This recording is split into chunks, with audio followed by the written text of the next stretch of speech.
So ito yung papalit ko, hybrid Airo antenna, made in Japan. Hindi ko sure kung talagang original siya na made in Japan. So binili ko siya Shopee, worth pero less than 400 NT. Limot ko na. Tapos yan niya. So marami siyang kulay, may pula, may puti. Yung pinili ko is yung parang ano siya. Pakita ko siya.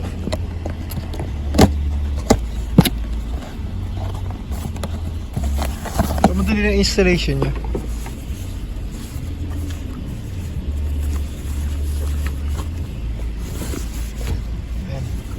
Ito yung kulay niya. Ito yung loob niya, ganyan itsura. So mamaya tatanggalin ko lang yung pinaka antena na yun. Naka-scroll rin lang yun, pipitan ko lang siya. Tapos kukunik ko to. Ayun lang, wala pala akong nut. Mukhang walang spring nut eh. Meron, may spring nut. Yan. Meron siyang spring nut. Tapos meron din siyang free na ano, ito wipes para pang tanggal, pang linis do sa gilid niya. Tapos ito yung 3M na pandikit. Yan, idikit lang. Once na nakunik ko na to, yan, pwede lang idikit. Tatry ko muna kung tatamaan siya nito. Baka kasi mataas yung ano eh, pinaka base ng antena. So tatry ko muna siya. Yan, so tanggalin ko na to.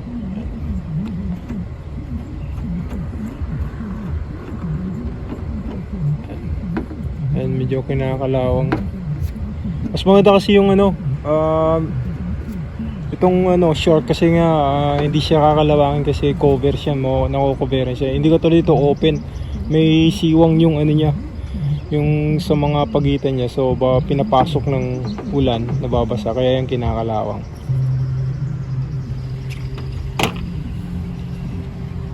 So ganito yung magiging itsura niya. Ayan, okay naman. Lapat naman siya eh. Ganyan. Ayan, medyo malaki. Pero pwede na. So maliit yung nut, hindi pwede. Ayan, so kailangan ko kumuha ng nut na ano, na medyo malaki. Yun nga lang yung butas ng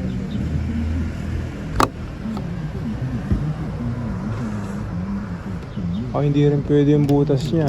Maliit din. So hindi papasok sa original na base niya ano. Yan lang. May konting problema. Kasi maliit to, malaki yung ano, yung bolt. So ayun na, nakabit ko na yung ano, bagong antena, yung shark type. Ayan, ginawa ko na ng paraan para may pasok ko yung butas ng ano, yung connector. Ginawa ko, nilakayan ko na yung butas niya. Tapos yung naghanap din ako ng nut para mailak ko siya. Tapos yun, ayan, pinunasan ko lang yung bubong niya para dumikit ng gusto yung pinaka-adhesive niya. So yun yung itsura niya. Yun yung reception niya, okay naman.